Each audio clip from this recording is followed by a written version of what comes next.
bagi nama Tuhan, kembali pada hari ini kita dalam keadaan yang sehat, penuh dengan sukacita, damai sejahtera yang daripada Tuhan, boleh bersama-sama mengikuti ibadah. Meskipun kita terpisah tempat, tetapi hati kita tetap bersatu dalam Tuhan. Puji bagi nama Tuhan. Sebelum kita masuk ke dalam pujian kita, satu ayat yang akan saya bacakan dalam 1 Petrus pasal 4 ayat 7. Bunyinya, kesudahan segala sesuatu sudah dekat. Karena itu, kuasailah dirimu dan jadilah tenang, supaya kamu dapat berdoa. Saudara, saat-saat seperti ini, kita diharuskan untuk belajar menjadi tenang, supaya kita semua bisa berdoa. Karena berdoa itu harus disertai dengan rasa berserah kepada Tuhan. Dan rasa berserah, rasa penyerahan itu kepada Tuhan hanya bisa ada karena kita tenang. Jikalau kita tenang. Dan pujian pertama kita pada hari ini menyatakan bahwa kuasa Tuhanlah yang mengalir dalam kehidupan kita, mampu menjadikan kita tenang. Dialah yang maha tahu, Dialah yang maha mengerti segala seruan hati kita. Dia yang memampukan kita untuk melewati segala lembah kelam. Oh haleluya Yesus.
kasih Tuhan. Betapa kami bersyukur punya Allah seperti-Mu. Dalam setiap badai apapun yang kami hadapi, Engkau selalu ada. Engkau yang menuntun kami, menolong kami, menjadikan kami tenang, sehingga kami boleh berdoa, berbicara secara pribadi kepadamu Tuhan. Kapanpun, dimanapun, Kau selalu siap untuk mendengar. Terima kasih Bapa, kami bersyukur. Kami bersyukur kepadamu untuk setiap kesempatan yang Kau beri. Kami masih boleh untuk memuji, menyembah Engkau Tuhan. Biarlah Tuhan lewat segala puji-pujian kami ini, nama-Mu saja dipermuliakan. Kau boleh disenangkan, dan setiap pujian penyembahan kami boleh menjadi persembahan yang harum baunya di hadapan. Layakan kami Tuhan, sucikan, kuduskan, berkati ibadah ini dari awal hingga akhir, sampai perkataan Tuhan dinyatakan. Tuhan tolong pimpin, fokuskan setiap pikiran kami anak-anak-Mu. Hati kami Tuhan jagai. Terima kasih Tuhan Yesus. Segala kemuliaan hanya bagi Engkau Tuhan. Mari saudara kita semua yang dikasih dan mengasihi Tuhan, kita sama-sama katakan amin. Bagi nama Tuhan. Semua bersuka cita dalam Tuhan, amin. Tuhan Yesus baik, Tuhan Yesus luar biasa. Sekarang tiba saatnya kita bersatu, memuji, menyembah Tuhan, menyanyikan semangat kita, karena Dialah yang layak menerima kemuliaan. Amin.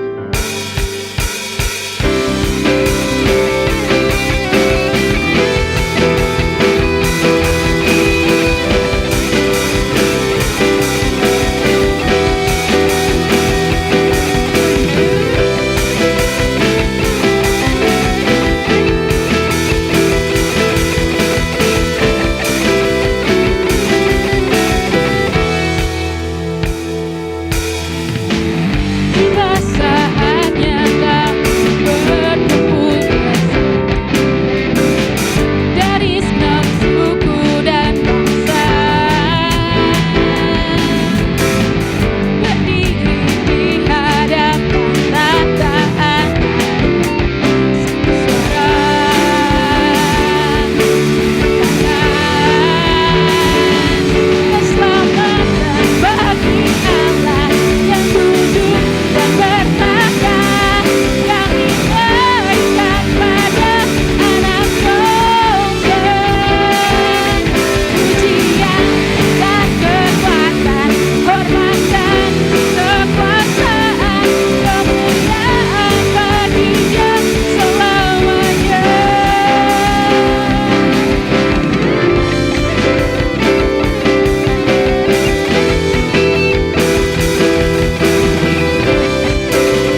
kasih-Nya selalu dinyatakan dalam kehidupan kita hari lepas hari menjadi harinya Tuhan. Kita bersyukur bahwa kita boleh selalu menemui Tuhan di segala hari. Hari ini harinya Tuhan, mari kita bersukaria.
Dalam kehidupan kita.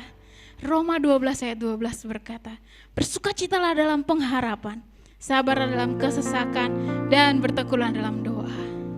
Oh haleluya, kita punya Roh Kudus yang selalu menjadi penolong kita, menghibur kita di setiap waktu. Dan biarlah kehadirannya selalu kita rindukan. Mari kita lebih dekat lagi menikmati hadirat Tuhan. Oh haleluya. Mungkin pada pagi hari ini Tuhan mau sampaikan sesuatu dalam hati saudara. Dengarkanlah itu. Percayalah bahwa Roh Kudus yang akan menolong saudara untuk dapat melakukan apa yang menjadi kehendak Tuhan. Oh haleluya Yesus, terima kasih. Syukur.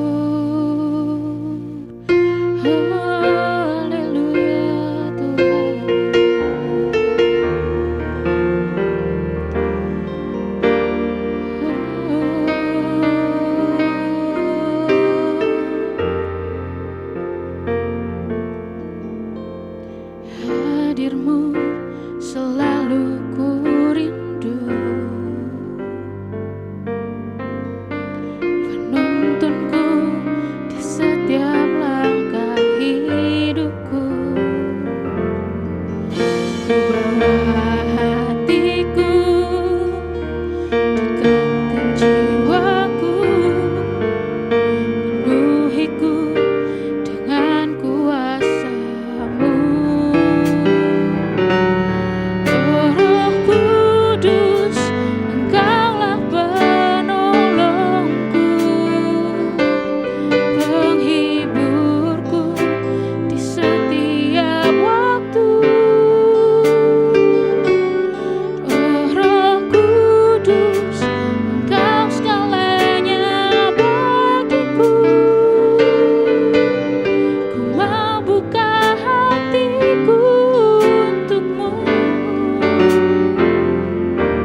kehadiran-Mu.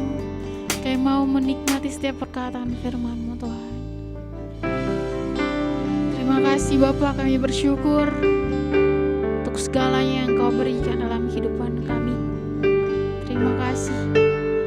Bahkan ketika kami lemah, justru kami menjadi kuat. Terima kasih karena kasih karunia-Mu cukup bagi kami Tuhan. Terima kasih Tuhan. Sebentar kami mau mendengarkan kebenaran firman-Mu. Urapi hamba-Mu boleh menyampaikan kebenaran-Mu Tuhan kepada kami. Setiap perkataan yang keluar dari lidah bibirnya, berisikan hikmat yang daripada Roh-Mu, dan boleh menjadi rema dalam kehidupan kami. Terima kasih Tuhan Yesus. Terima kasih Roh Kudus. Kami bersyukur kepada-Mu Tuhan. Kami bersyukur, sangat kami bersyukur Tuhan. Oh haleluya. Terpujilah nama-Mu Bapa kekal untuk selama-lamanya. Mari kita semua sama-sama katakan amin. Puji bagi nama Tuhan.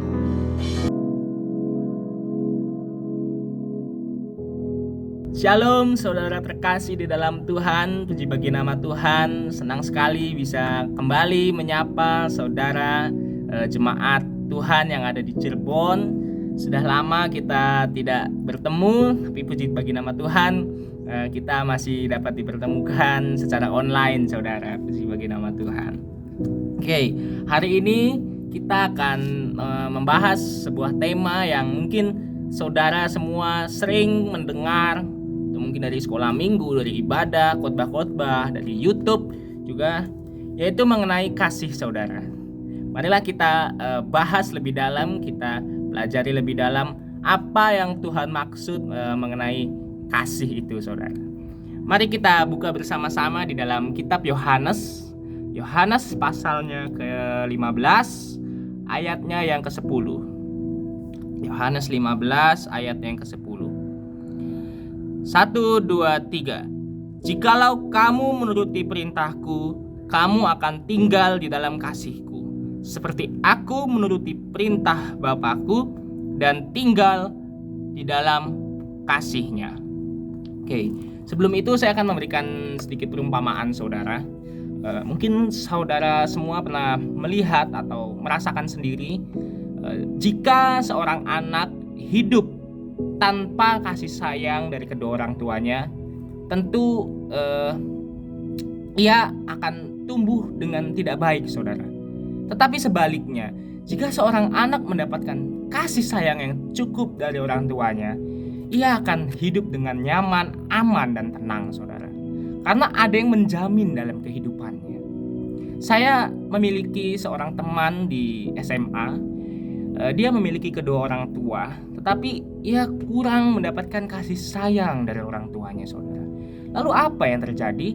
Saat ia mendapatkan sebuah masalah, saat ia mendapatkan sebuah problem dalam kehidupannya, tidak ada yang menjamin dalam kehidupannya saudara. Sehingga ia akan merasa sangat cemas, ia akan merasa tidak tenang dalam hidupnya saudara. Hal ini berarti menunjukkan bahwa semua orang memerlukan kasih. Semua orang di dunia memerlukan namanya kasih sayang saudara. Begitupun juga hubungan kita dengan Tuhan saudara.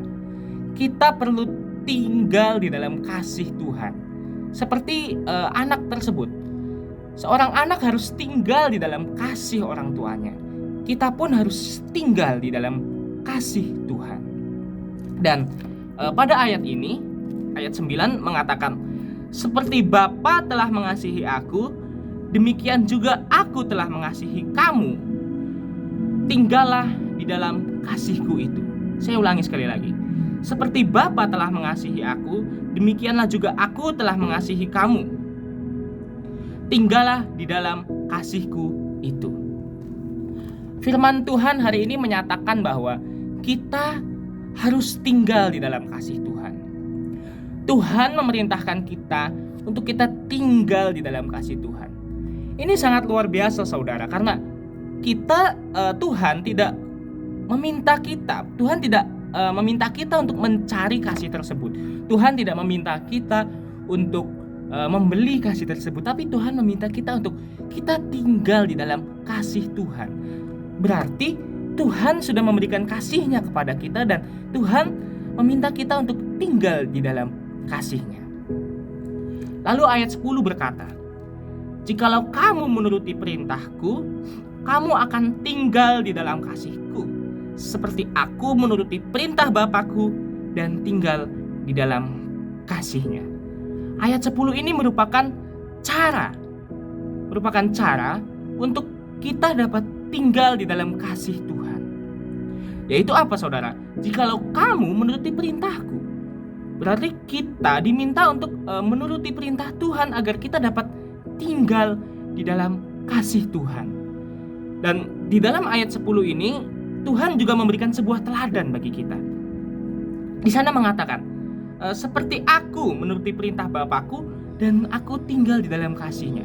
Karena Yesus menuruti perintah Bapanya yang di surga, maka Yesus tinggal di dalam kasih Bapanya.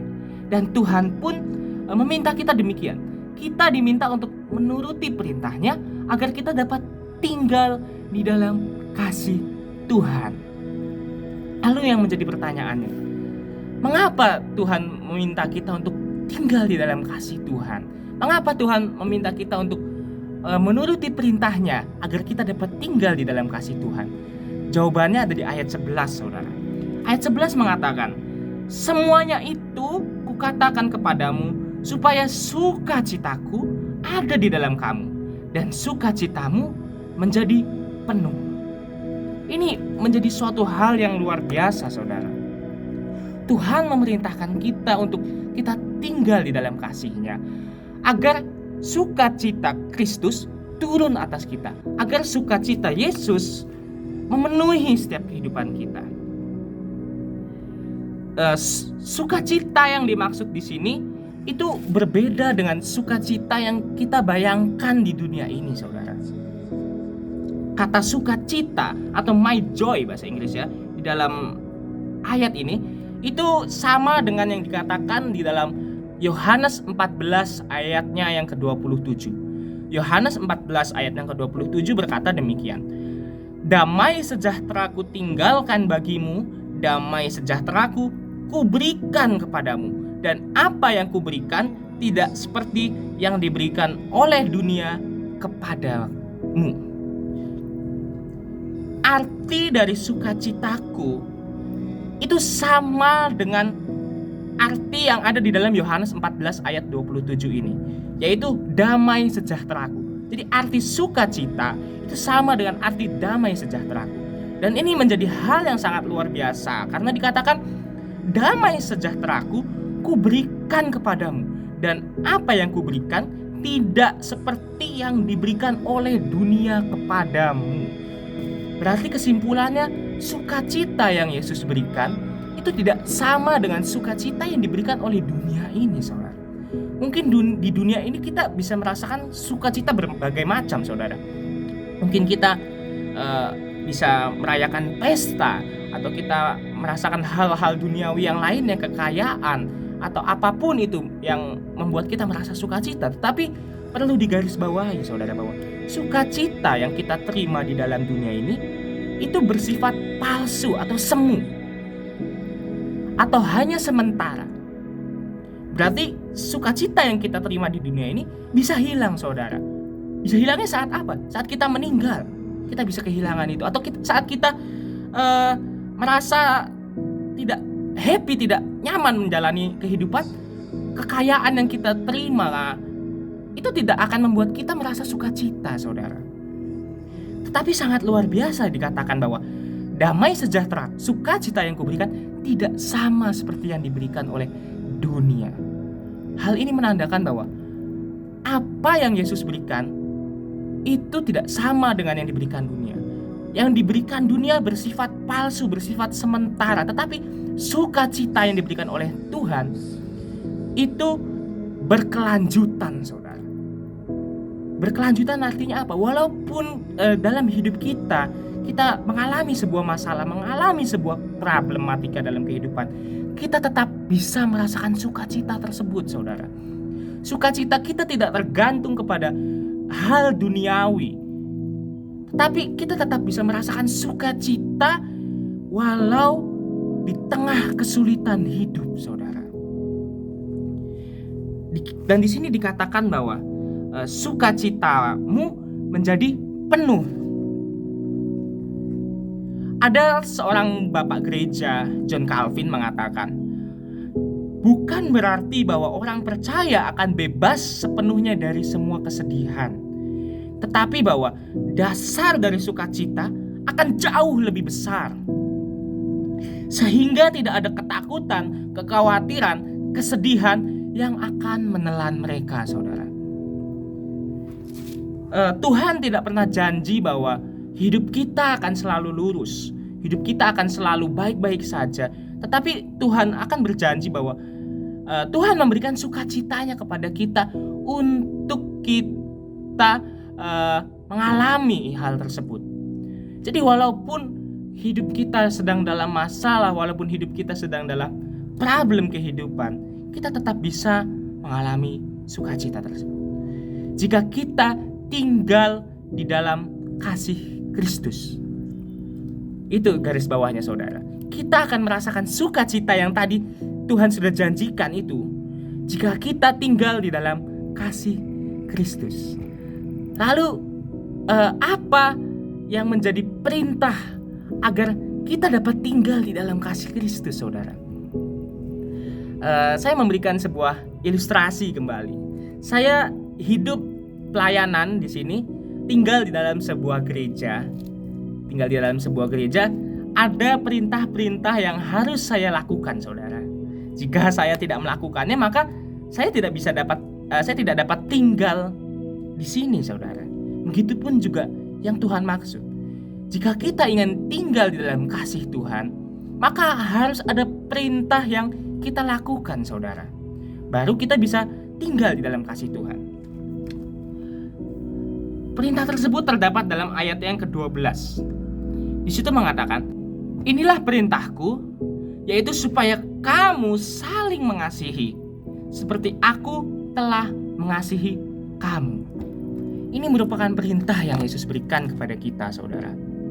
Yesus ingin untuk kita saling mengasihi, agar kita dapat tinggal di dalam kasih Kristus, dan kita dapat merasakan sukacita Kristus. Ini bukan suatu hal yang mudah, saudara, karena ayat 13 berkata, tidak ada kasih yang lebih besar daripada kasih seorang yang memberikan nyawanya untuk sahabat-sahabatnya. Ayat 13 ini merupakan gambaran dari penebusan yang Yesus lakukan untuk kita.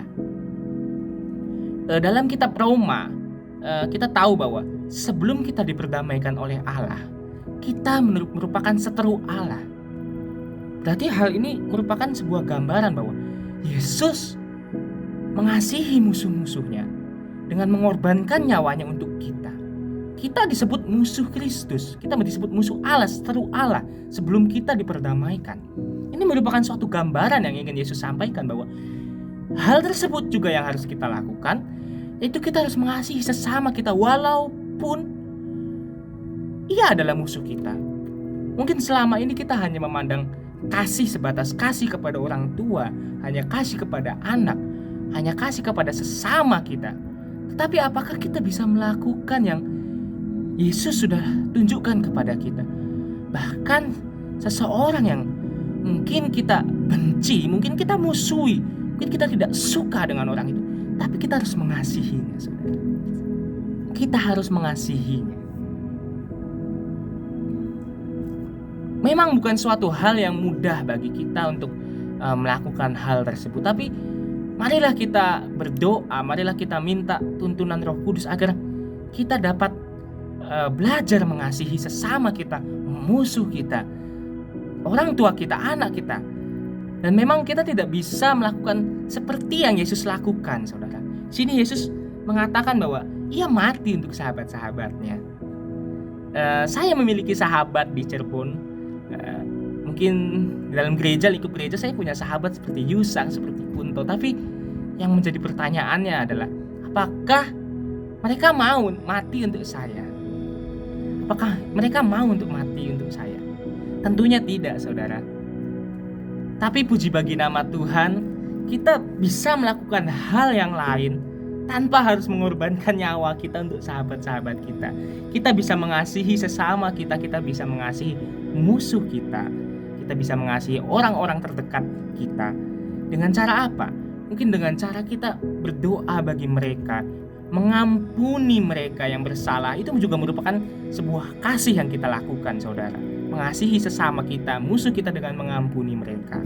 Atau kita mungkin kita tidak bisa memberikan suatu hal materi kepada mereka, tapi kita dengan kehadiran kita, dengan waktu kita, perhatian yang kita berikan, itu merupakan sebuah kasih yang bisa kita lakukan untuk sesama kita. Puji bagi nama Tuhan. Firman Tuhan hari ini mengajarkan kita untuk kita harus tinggal di dalam kasih Tuhan. Kita tidak bisa tinggal di luar kasih Tuhan. Bagaimana kita dapat tinggal di dalam kasih Tuhan? Yaitu dengan menaati perintah Tuhan untuk kita saling mengasihi. Bukan hanya saudara-saudara seiman kita, bukan hanya saudara-saudara terdekat kita, bahkan musuh kita sekalipun harus kita kasihi. Dengan kita dapat mengasihi mereka, kita akan tinggal di dalam kasih Tuhan dan kita akan merasakan sukacita yang luar biasa. Bukan sukacita dunia, tetapi sukacita Kristus. Sukacita dunia hanya mendatangkan hal-hal yang bersifat sementara, tetapi sukacita Kristus, sukacita yang turun dari Tuhan akan tetap membawa kita walau dalam keadaan yang problem kehidupan, walau dalam keadaan masalah hidup, tapi kita akan merasakan sukacita yang luar biasa dari Tuhan. Demikian firman Tuhan hari ini. Tuhan Yesus memberkati.